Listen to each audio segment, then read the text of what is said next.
మనకు will power ఉండొచ్చు, కానీ ఈ ఫుడ్ ఇండస్ట్రీ ఉంది కదా, ఈ ఫుడ్ ఇండస్ట్రీ మన విల్ పవర్ని హ్యాక్ చేస్తుంది. వాళ్ళు ఏం చేస్తారంటే సైంటిస్టులను హైర్ చేసుకుంటారు.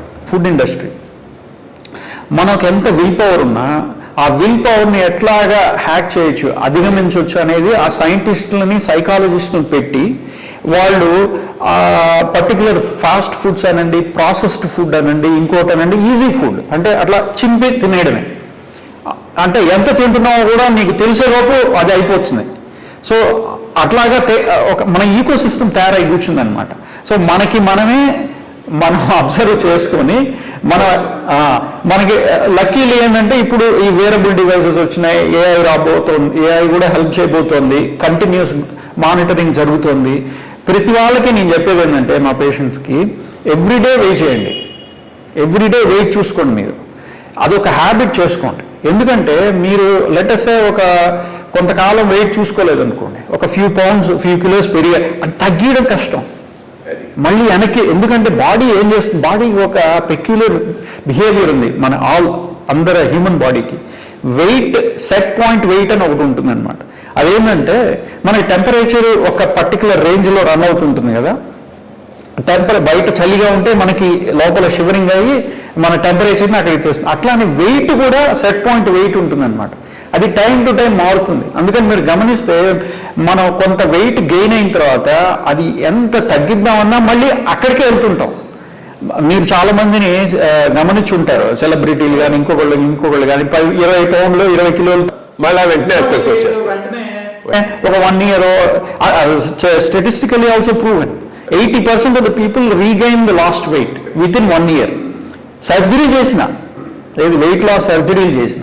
సో దానికి మనం ఏం చేయాలి అంటే నేను చెప్పేది ఏంటంటే పేషెంట్కి నువ్వు ఎవ్రీడే వెయిట్ చూసుకో, don't take it two seriously. ఒక 2-3 pounds అటు ఇటు ఉంటే దట్ ఈస్ ఓకే, 2-3 kilos అటు ఇటు ఉన్నా దట్ ఈస్ ఓకే. నాకు పౌండ్స్ అలవాటు అయిపోయి పౌండ్స్ అనిపిస్తుంది. సో అది నువ్వు గమనిస్తూ ఉండు. ఆ ట్రెండ్ అలాగే వస్తుంది, ఆ కర్వ్ అనేది గమనించుకోవాలి. ఆ ట్రెండ్ని నీకు ఏది ఐడియల్ వెయిటో మనకి మెజర్మెంట్స్ ఉన్నాయి. ఆ మెజర్మెంట్కి అటు ఇటుగా కొంత ఒక రేంజ్లో ఉండేటట్టుగా always try to do that. మీకు ఎప్పుడైతే టెంప్టేషన్స్ వచ్చి క్యాలరీ కన్సంప్షన్ ఎక్కువ అయిందో దెన్ మీకు తెలుస్తూ ఉంటుంది. మీ బాడీ మెజర్మెంట్తో, మీ వెయిట్తో, మీకున్న హైట్కి బాడీ మెజర్మెంట్కి తెలుస్తుంటుంది. Then take measures to bring it down.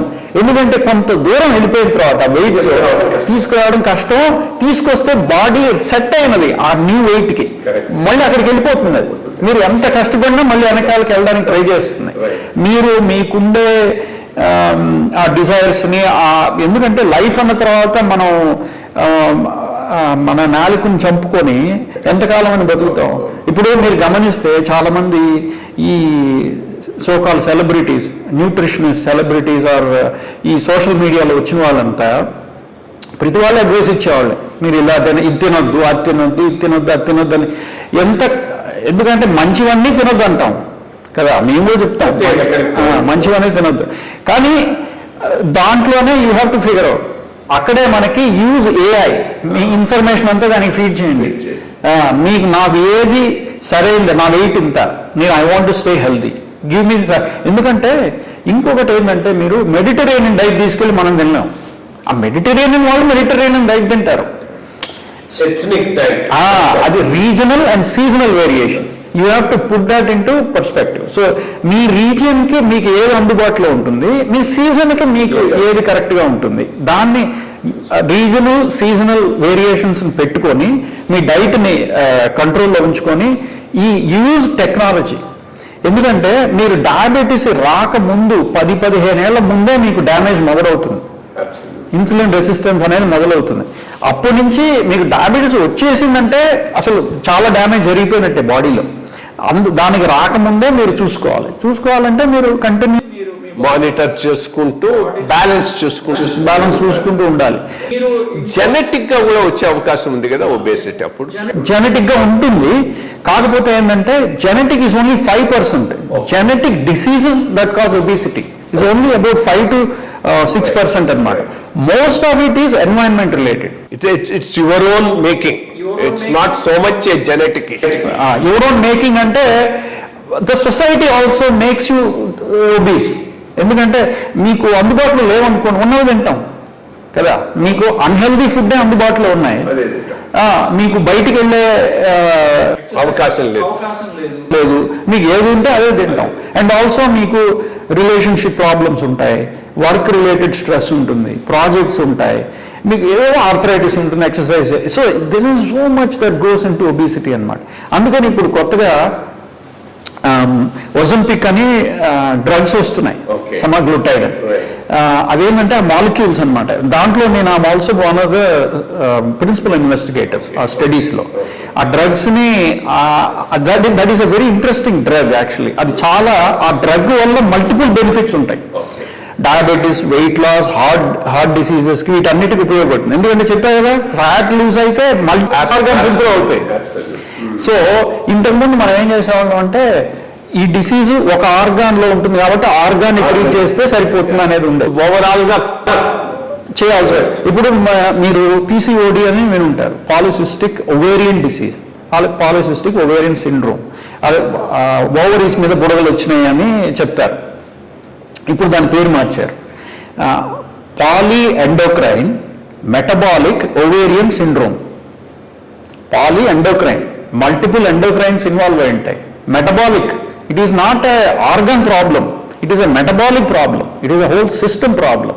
Metabolic ovarian syndrome, it's not a simple ovarian problem. అట్లానే ఫ్యాటీ లివర్కి కూడా పేరు మారింది. నాష్ అని ఇంతకుముందు ఉండేది, నాన్ ఆల్కహాలిక్ స్టియేటో హెపటైటిస్ అని ఉండేది. ఇప్పుడు దాన్ని మ్యాష్గా మార్చి మెటబాలిక్ అసోసియేటెడ్ స్టియేటో హెపటైటిస్గా మార్చారు. అంటే ఏంది, లివర్లో ప్రాబ్లం ఉంది, ఆరిజిన్ సోర్స్ ఎక్కడుంది, మెటబాలిక్. అంటే మెటబాలిక్ అంటే మన బాడీలో ప్రాసెస్ అవుతున్న సిస్టమ్ మొత్తాన్ని ఇన్ టోటో పెడితే దాన్ని మెటబాలిజం అంటాం. సో అలాగా నీకేదన్నా ఆర్గాన్లో ప్రాబ్లం ఉంటే మనం ఎక్కడికి వెళ్తున్నాం చూడండి, వెనక్కి మళ్ళీ హోలిస్టిక్ వెళ్తున్నాం చిన్నగా. ఇంకా ఇప్పుడిప్పుడే మొదలైంది, ఈ సంవత్సరమే దాన్ని మార్చారు. మ్యాష్, ఈ PMOS ఇట్లాంటివన్నీ ఈ గత 2-3 ఏళ్లలో మారుతుంది. ఇట్లానే ఫ్యూచర్లో ఇంకా మార్పు. ఇప్పుడు ఫర్ ఎగ్జాంపుల్ ఎవరన్నా స్ట్రోక్ వచ్చింది అనుకోండి, స్ట్రోక్ అంటే బేసిక్గా we are focusing on the brain. చివరికి ఏం చెప్తారంటే, లేదు నీకు అసలు the cause is something else, effect is here. The cause is the entire బాడీలో ఉన్న ప్రాబ్లము, ఈ సిమ్టమ్ ఈ ఆర్గాన్ ద్వారా మీకు బయటపడుతుంది. సో మీరు ఆర్గాన్ని ట్రీట్ చేస్తే సరిపోదు. అప్పుడు ఏమవుతుంది, స్పెషలిస్టులు ఉన్నారు కదా, వాళ్ళ ట్రైనింగ్ కూడా మారాలి. ఇప్పుడు హార్ట్ కార్డియాలజిస్ట్ దగ్గరికి వెళ్తే స్టెంట్ పెట్టి ఊరుకుంటే సరిపోదు, వాళ్ళు మనకి అడ్వైస్ చేసే నాలెడ్జ్ వాళ్ళు కూడా గెయిన్ చేయాలన్నమాట. ఏం చేయాలంటే, నీ లైఫ్ స్టైల్ మార్చవా నువ్వు, దాని మీద ఫోకస్ చేద్దాందా నువ్వు, ఆర్ దానికి సపరేట్ స్పెషలిస్ట్, అందరూ ఒకటే చేయలేడు కదా, దానికి separate cardiac life style disorders అని ఒకటి, ఏదో వాట్ ఎవర్ దట్ ఈస్ అని పెట్టి అలాగా చివరికి హోలిస్టిక్కి మారుతుంది అనేది ఒక హోప్. ఇంకా చాలా ఉంది, చాలా టైం పడుతుంది. ఎందుకంటే జీన్స్ పట్టుకొస్తున్నాం, లైఫ్ స్టైల్ పట్టుకొస్తున్నాం, ఇప్పుడు తెలుస్తుంది. కానీ అవన్నీ టెక్స్ట్ బుక్స్లోకి వచ్చి ఇవన్నీ చేయాలంటే ఏంటండి, నేను రోజుకి 50-60 మందిని చూస్తుంటే నాకు టైం ఎక్కడ ఉంటుంది పేషెంట్కి చెప్పడానికి. సో ఇదంతా ఈ మెడిసిన్ అనేది, నేను ఏదో వెళ్ళి పేషెంట్ని నేను చిన్నప్పుడు మెడిసిన్ రాకముందు డాక్టర్లు పేషెంట్ చూడంగానే ఎట్లా డయాగ్నోసిస్ చేసేస్తున్నారు, అది నాకు దట్ వాజ్ మై ఇంట్రెస్ట్ అనమాట. ఎలా బాడీ లోపల జరిగేది వాళ్ళకి బయటికి ఎలా తెలుస్తుంది, how are they getting into my body to know what is going on అనేది ఇంట్రెస్టింగ్గా ఉండేది. తర్వాత నాకు అర్థమైంది, ఈ వెస్టర్న్ మెడిసిన్, నేను చేస్తున్న western medicine, it is a very ఇంపవరిష్డ్ fragment of the whole prospect of medicine అనమాట, ఆర్ పొటెన్షియల్ ఆఫ్ మెడిసిన్. మనం ఇంకా చాలా దూరం వెళ్ళాలి. ఇక 500 మన హ్యూమన్ సివిలైజేషనల్ ఆర్క్లో చూసుకుంటే ఎన్నో లక్షల ఏళ్ల హ్యూమన్ సివిలైజేషన్లో, 6,000 ఏళ్ల హ్యూమన్ సివిలైజేషన్లో 500 ఏళ్లే ఇప్పుడు వెస్టర్న్ మెడిసిన్ మొదలైంది. 500 years బ్యాకే మొదలైంది. సో దీని ఇంకా చాలా మార్పు జరుగుతుంది. ఇప్పుడు మేము అబ్సల్యూట్ అయిపోతాం, ఇంకొక 20 ఏళ్ళ తర్వాత మాకున్న నాలెడ్జ్ అంతా ఈ మారుతున్నాయి చెప్తున్నాను కదా. మేము ఆర్గాన్లో ఎట్లాగైతే స్పెషలైజ్ చేసామో అప్పుడు కొత్త స్పెషాలిటీస్ వచ్చేస్తాయి. సో ఇది ఇట్లా మారుతూ ఉంటుంది మెడిసిన్ అనేది. చాలా ఇంట్రెస్టింగ్ ఫీల్డ్.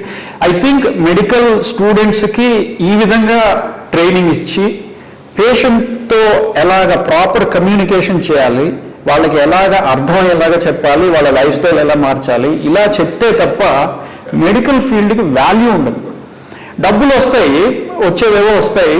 ఇప్పుడు మాకు అమెరికాలో వచ్చేది వేరే, ఇక్కడ వచ్చేది వేరే, ఏదో ఉండే దాన్ని బట్టి ఉంటుంది. కానీ ఆ ప్రొఫెషనల్ సాటిస్ఫాక్షన్ అనేది ఎప్పుడు వస్తుందంటే నువ్వు ఏం చేస్తున్నావు పేషెంట్ కానీ అర్థం చేసుకుంటే అప్పుడు వస్తుంది అనేది నా అభిప్రాయం. అండి ఈరోజు రాజీవ్ కూరపాటి గారితో మనం ముఖాముఖి బేసిక్గా ఎవల్యూషన్ ఆఫ్ మెడిసిన్ హిస్టరీ, మొట్టమొదట హోలిస్టిక్గా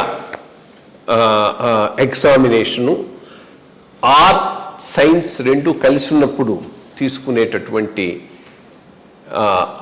అప్రోచ్, రాను రాను మెడిసిన్ డెవలప్ అయ్యే కొద్దిగా ఎవిడెన్స్ బేస్డ్ వీటికి వచ్చి సిమ్టమ్ ట్రీట్మెంటు, సిమ్టమాటిక్ ట్రీట్మెంటు పార్ట్గా చూడటం పోయి ఇప్పుడు మళ్ళా హోలిస్టిక్గా చూసేటటువంటి అవసరం, ఆ అప్రోచ్ వస్తూ ఉన్నది. అది బెటర్ సిస్టము.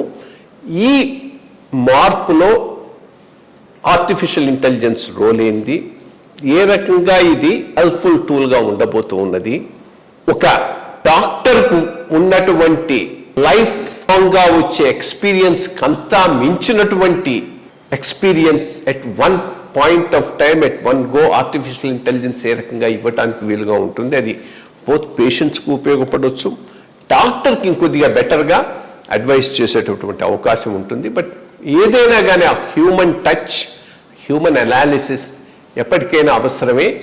అది ఉన్నప్పుడే medicine will have its role అనేది వారి అభిప్రాయం. So thank you so much Rajiv గారు. It was nice having this discussion with you. Thank you.